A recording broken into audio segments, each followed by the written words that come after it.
This is Untrapped Butterfly bringing you your butterfly babble. Okay, so we're going to talk about fear today, but before I get into fear, I just wanted to say please like, share, and subscribe. Help us grow. The fun stuff is yet to come. We're almost done with all of this knowledge. No, we're never done with knowledge, but we're almost done with all of this part of the butterfly babble, and we can move on to the 5D. And then we're going to move on to the really fun stuff. Fear truly is false evidence appearing real. We sometimes get wrapped up in believing that just because there's a chance we might lose or we might get told no, that we shouldn't even try. But this couldn't be further from the truth. There are 3 ways to look at fear. Fear is something I have ate a lot of. And no matter how hard I have ever tried, it always finds its way back into my mind until I started focusing on what could come out of stepping out of fear and going closer to the edge of my ledge and my knowing. On my ledge, I look out at the vast horizons of amazing people and see the pain and the need of love. The kind of love that is given unconditionally. It is rare in this world for us to see life through the eyes of pure light. Somehow we always put thick glasses on that tint the true beauty and light in each and every human. I remember being so hurt as a young girl because people would tell me I need to take off my rose-colored glasses. This would hurt my feelings. I loved my rose-colored glasses a lot more than their dark-tinted glasses. I tell people that I'm keeping my rose-colored glasses and my sight because truly an eye for an eye will keep us all blind, and I'm keeping my sight because I love myself enough to know that my rose-colored glasses let me be free.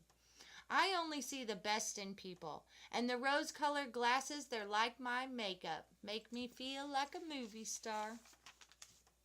And this is my movie, just like yours is yours. LOL means lots of love to me.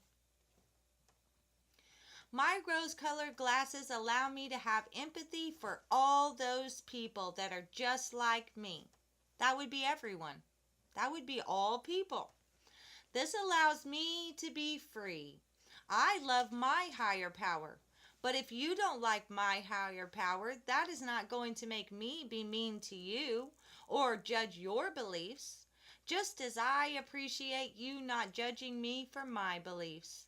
I studied and tested all beautiful people of history. Because Buddha said, do not believe anything you hear, not even what I have said, unless it resonates with your own soul. So from thereafter, I swam in those words as a young one in my 20s until today. I deeply love all cultures, all beliefs. I believe in the beauty of diversity. So fun to tell each other of our differences and enjoy the beauty of not being perfect and not all being the same. My rose-colored glasses make me so free and happy. And like Infinite Water says, it feels so good to be alive. Wearing what makes me happy. Doing what makes me feel good to be alive. A live production of the greatest movie of all time. Mine. Or yours if you were saying it. When we embrace what we have going on in life with rose-colored glasses and any accessory or lack of accessory, life becomes fun. Fear is not really a necessary word even. We should just cut it loose so we can eradicate that out of our vocab. Because fear is only the thought of loss. The thought of loss. We consume our minds with the what ifs until we're wearing dark shades and thinking we're going to get spotted by the paparazzi, not perfect. Nothing is ever perfect. Nothing ever will be. See, people always think that happiness is something that can be achieved, but that's just not obtainable. Happiness is an emotion, An emotion never stays, ever. No emotion stays. None of them. So it only makes sense to accept the roller coaster ride of emotions life's gonna throw at us. Emotions like fear and happiness are tools needed to achieve our goals here in our exit stances. Life is created like a school of hard knocks until you grow up, and I don't mean turn 18, I mean grow into a higher thinking. See, this life can be a playground or it can be a prison. It really is our own choice. When we view life like our own movie or a playground, we accept there will be good parts and there will be bad parts. Just because the movie has good parts and bad parts, you don't just turn off the movie.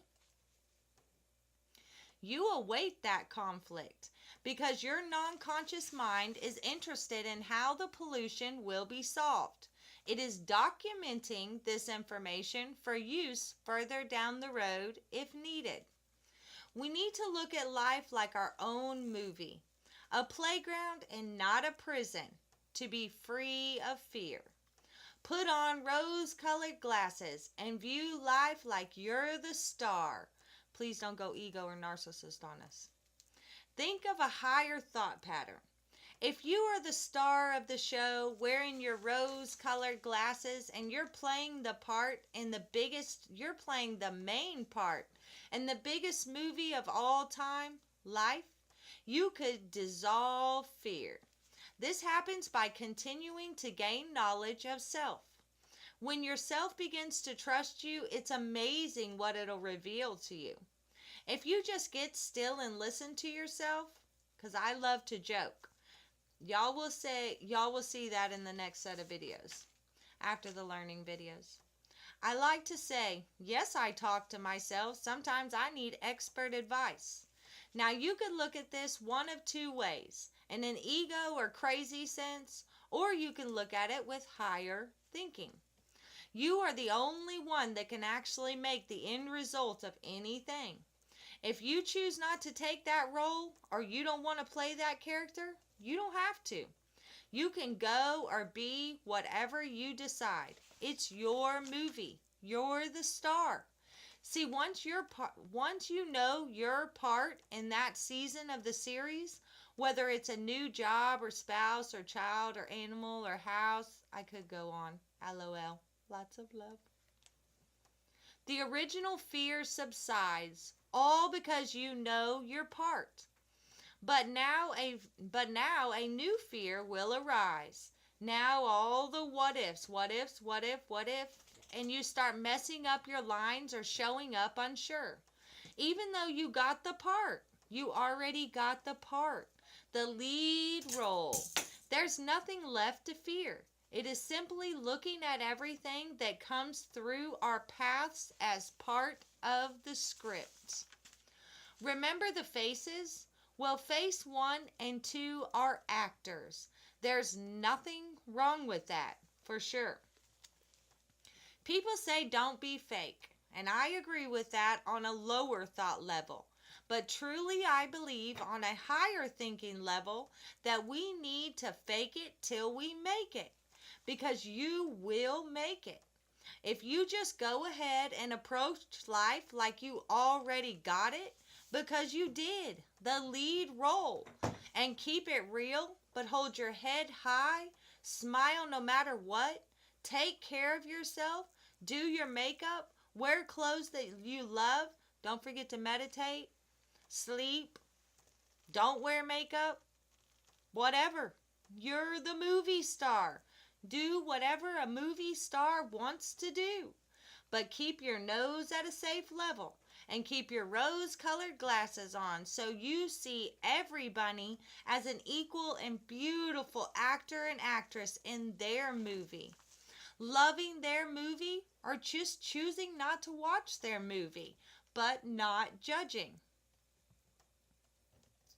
There's nothing wrong with when we say, and we should, hey, I don't like their movie. And just because we don't like their movie doesn't mean we should take off our rose-colored glasses of freedom. So fear. an emotion that comes and goes like all emotions, including happiness. Fear can be one of three things: false evidence appearing real, finding evidence around reality, or following every approved road. We have a choice every time this drifting sand we call fear emotion creeps up on our scene. We can take the role in the scary movie and play into the false evidence appearing real, or we can start digging for evidence in our reality, causing us to be all dirty. If you look for dirt, you'll always find it. Or we can look at fear as following every approved road. Every road in life leads to a new role. Some parts may be hard and some parts may be happy, but you're always going to earn high wage of knowledge, which is a million times more powerful than money. To know the ledge is to be free, the true wealth. All emotions come and go. We have to take the lead in our own exit stance, our own movie. Okay, since we've eradicated the word fear out of our dictionary and we've now replaced that word with loss, let's talk loss. Loss, the true word for fear.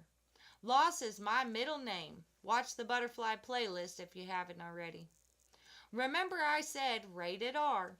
I may say things that could trigger, but this is my movie and I believe speak even if your voice shakes. When my mom died, I thought it was a dream. I constantly would wake up as a little girl thinking, when I wake up, this will be a dream. But I never woke up. So I had to wake myself up or drowned in loss. At 9, you can't understand why people would not ever pick you on a team at school because you didn't have a mom. I've always been a higher thinker, so I didn't necessarily feel mad or sad. I felt confused and asked several adults, what does this mean? All they would ever say is kids can be cruel. A very unsatisfying answer to my deep desire to understand this kind of behavior. Time marches forward with no answer, and I find myself held captive where I don't know a single word of their language, and I am hated because of my color. Again, not mad or sad at the people, just confused as to why they would not help me to learn the language and feel empathy for me the way I felt empathy for them. But I knew that I had to wake myself up again or drowned. I didn't immerse myself in the loss of anyone by my side. I immersed myself in gain. I did not absorb the negative energy. I observed the language and what was happening in the moment. And piece by piece, I learned enough to talk to the other girls, enough they were kind of proud of me and impressed. And I got a couple of friends who taught me everything to survive, and I taught them the stuff in my head.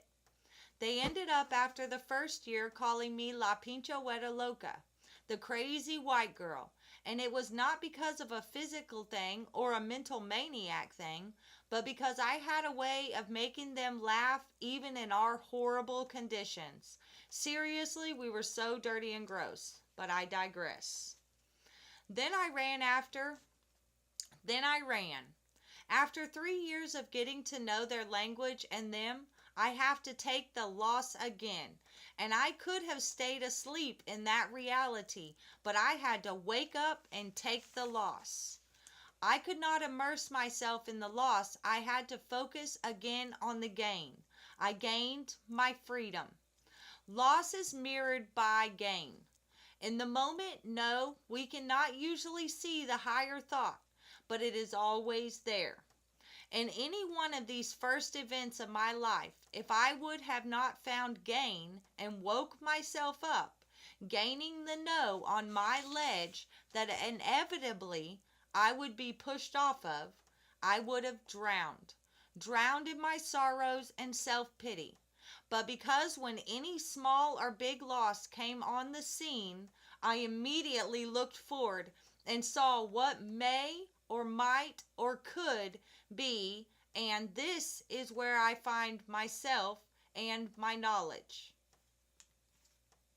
Enjoy the flight to the next ledge to get to know.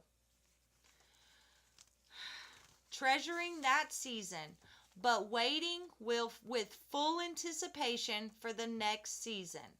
The movie must go on. I say to make myself laugh when loss comes on my scene and immediately start thinking about the best possible outcome and start learning my lines. There will be time for mourning once we get onto the next scene. Made it to Fort Worth, where the only person I knew, my middle school best friend, I just had to hope after all those years they were still there. But by the grace of God, they were. But everyone was on drugs, and I have never been into drugs. Smoked some pot in my 20s, but drugs and alcohol aren't my cup of tea. So you guessed it, time for some more loss. Moral of my babble is that life is loss, and fear is loss. And these two same words by definition warp our growth. We can eradicate them out of our minds. Each thing that happens, wake yourself up more. This is awakening. Loss is always gain. When we are looking at it from the ledge, we know. In the moment of loss of any kind, stop. Without lying to yourself, find the gain, even if it rips your soul out and you have a dark night of the soul. The bad relationship, you won't be hurt or hit anymore. Changing friends or a home or a job or your child won't be nice to you. I could go on. Find the gain. And let fear and loss drown in your gain of knowledge of self. This is Untrapped Butterfly, just bringing you the final butterfly babble. Sorry I got choked up a few times through there, but I'm just going to let this rip on the first run because I am so excited to get to the next thing, which is going to be the Butterfly 5D, and I'm excited about that because then we're going to get to just doing funny skits. Remember, every bunny is some bunny. It's Untrapped Butterfly.